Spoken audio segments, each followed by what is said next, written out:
আমি প্রিয়া। প্রতিদিন রাত হলেই আমার দেওর আমার গায়ে হাতে সর্ষের তেল মালিশ করে দিত। আর যখনই আমার গায়ে ও তেল মালিশ করে দিত, আমার তখন খুব ইচ্ছে করত, কারণ আমার দেওরকে দেখতে খুব সুন্দর ছিল। ওকে যে কেউ দেখলেই পাগল হয়ে যেত। আমি আমার দেওরের থেকেও খুব ছোট ছিলাম বয়সে। আমার বয়স তখন 20 বছর ছিল। আমার স্বামী একটা ট্রেন দুর্ঘটনায় মারা যায়। তারপর থেকেই আমি বিধবা। আমি দেখতে খুবই সুন্দরী ছিলাম। আমার 2 বছরের একটা ছেলে ছিল। হঠাৎ আমার একদিন গায়ে খুব ব্যথা হয়। তখন আমার দেওর আমাকে বলে, বৌদি, তোমাকে সর্ষের তেল মালিশ করে দিই, তুমি আরাম পাবে। তখন আমার ছেলে ঘুমিয়ে পড়েছিল। সেই রাতে আমার দেওর আমার সাথে সারা রাত কাটিয়েছিল। আর ওই রাতে আমার দেওরের সাথে যা হয়েছিল তা শুনলে আপনারা চমকে যাবেন।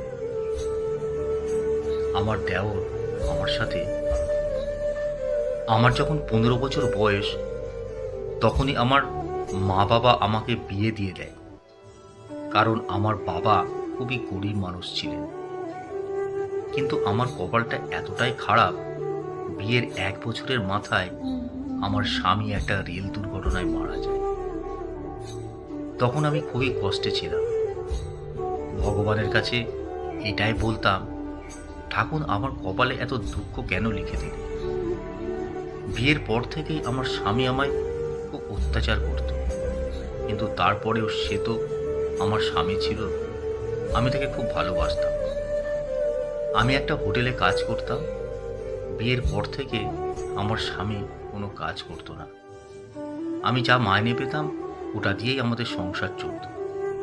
আমার শ্বশুরমশাইয়ের একটা মুদিখানার দোকান ছিল, সেটা আমার শ্বশুরমশাই চালাতো। আমার স্বামীকে অনেকবার আমার শ্বশুরমশাই বলেছিল দোকানটা চালানোর জন্য, কিন্তু সে কোনো কাজই করতো না। সারাদিন শুধু বসে বসে ঘুমোতো আর খেত। আমার শ্বশুর বাড়ির লোক কেউই তাকে কিছুই বলতো না। আমি সারাদিন হোটেলের কাজ করে এসে বাড়ি ফিরতাম, আর ও পায়ের ওপর পা তুলে শুধু খেত। আমার শ্বশুরমশাইয়ের দোকানটা খুব ভালো চলতো। আমার দেওরও মাঝে মাঝে গিয়ে ওখানে বসত। আমার দেওর আমার ছেলেকে খুবই ভালোবাসতো। আমার দেওরের বিয়ের বয়স হয়ে গেছিল, কিন্তু ও বিয়ে করেনি, কারণ সংসারের অনেক দায়িত্ব ছিল ওর উপর। আমার স্বামী যখন বেঁচে ছিলেন, তখন আমার দেওরকে নিয়ে আমি খুব মজা করতাম, যাতে ভালোবাসা করেও একজনকে বিয়ে করে বাড়ি নিয়ে আসে। কিন্তু আমার দেওর বিয়ে করতে একদম রাজি ছিল না। আমার দেওরও বলতো আমি বিয়ে করব না, এই পরিবারটায় আমার পরিবার। তাই বিয়ের কথা বললেই আমার দেওর খুব রেগে যেত। আমি একদিন হোটেল থেকে কাজ থেকে ফিরে এসে দেখি সবাই খেতে বসেছে। আমিও সবার সাথে হাত পা ধুয়ে খেতে বসলাম। খাওয়া দাওয়া শেষ হয়ে যাওয়ার পর আমি রাতে ঘুমোতে গেলাম, কিন্তু আমার বর রাতের বেলা ঘুমোলো না। তার পরদিন সকালবেলা উঠে আমার পায়ের তলায় মাটি যেন সরে গেল। আমার পুরো সংসারটাই নষ্ট হয়ে গেল।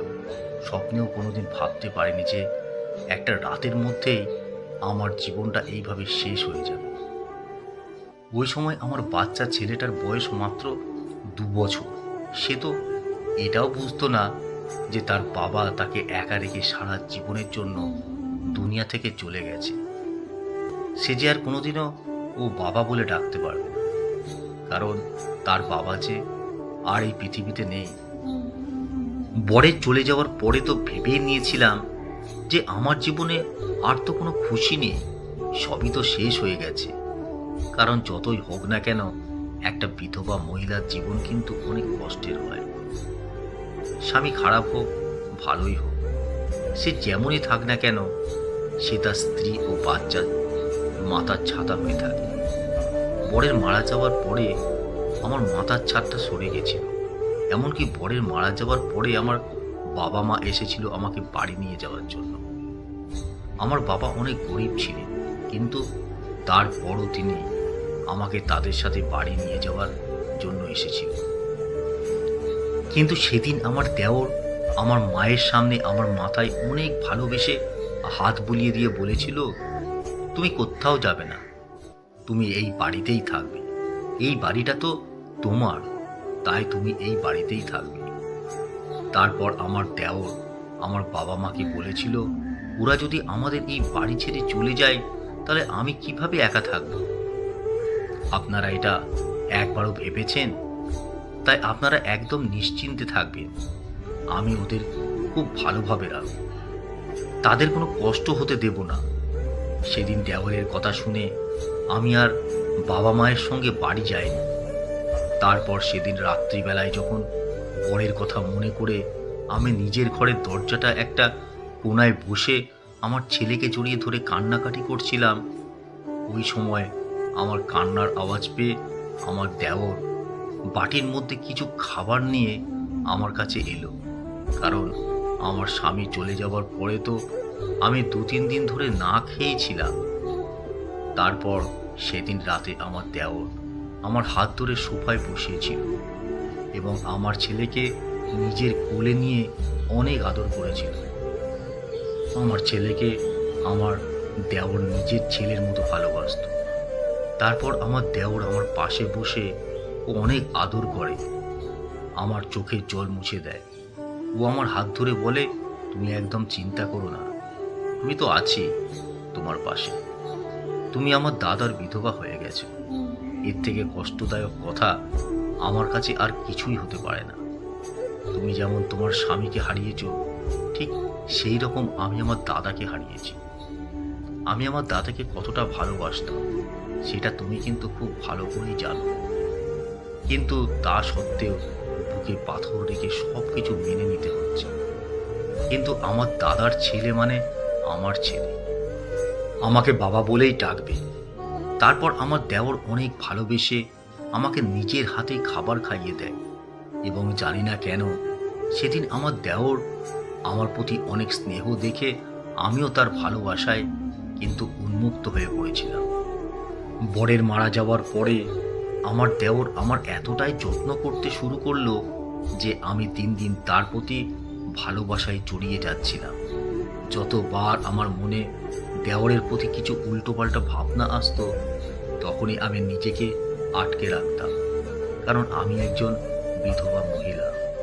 তাই দেওরের প্রতি অন্য কিছু ভাবনা চিন্তা করা আমার জন্য পাপ। কিন্তু জানি না কেন ও আমার এতটাই খেয়াল রাখতো যে আমি দিন দিন কিন্তু আমার বরের কথা ভুলতে শুরু করেছিলাম। এইভাবেই প্রায় আমার বরের মারা যেতে 1 বছর হয়ে গেল।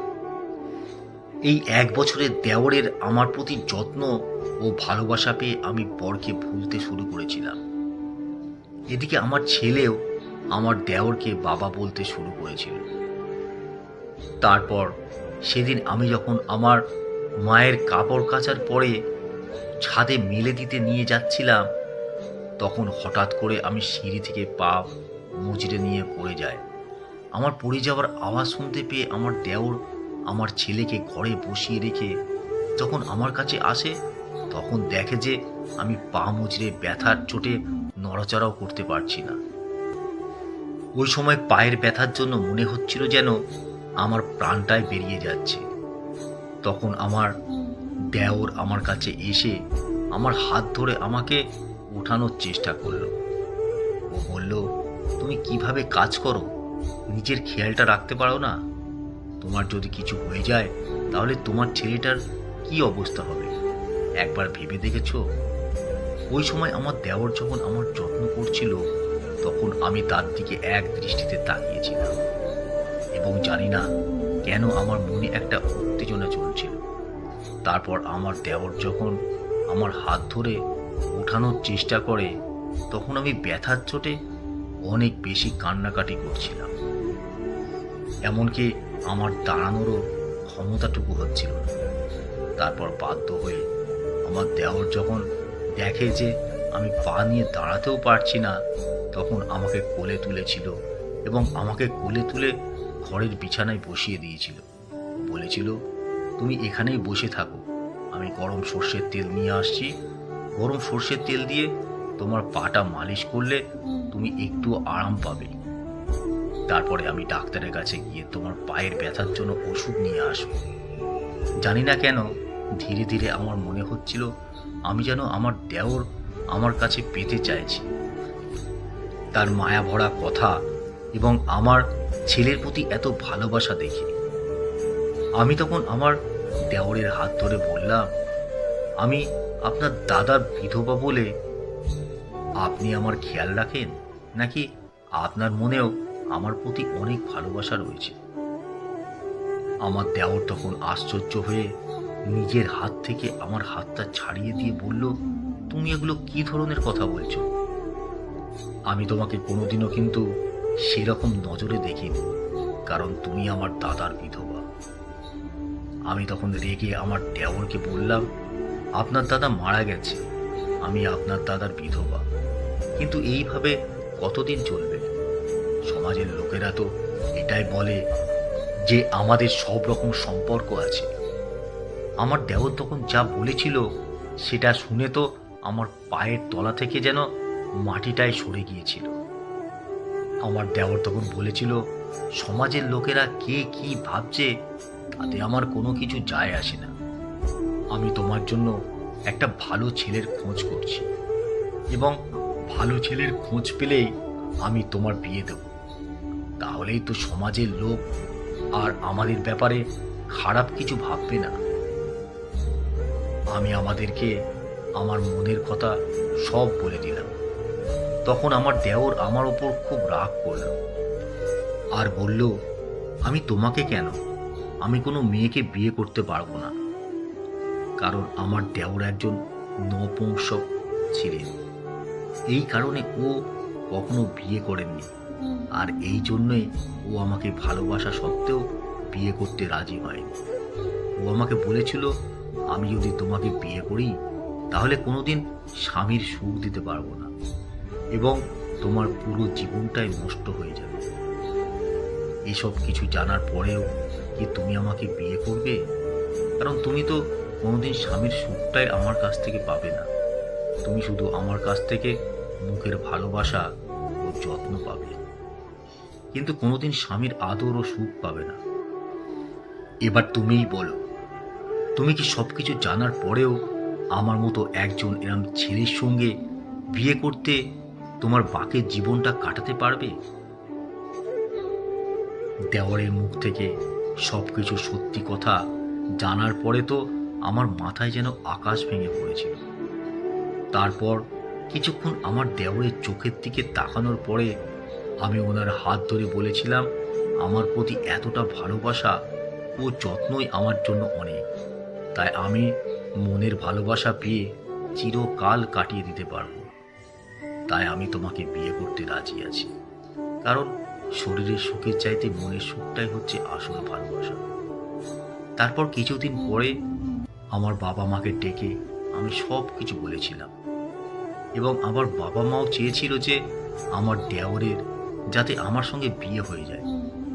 কিন্তু আমার বাবা মাকে আমি এটা বলিনি যে আমার দেওর কোনোদিনও বাবা হতে পারবে না, কারণ আমি চাইনি যে আমি যাকে সত্যিকারের ভালোবাসি তাকে যাতে কেউ ছোট করে বা অপমান করে। তারপর সেদিন কোর্টে আমার বাবা মায়ের উপস্থিতিতে আমরা দুজনেই কোর্টে ম্যারেজ করেছিলাম।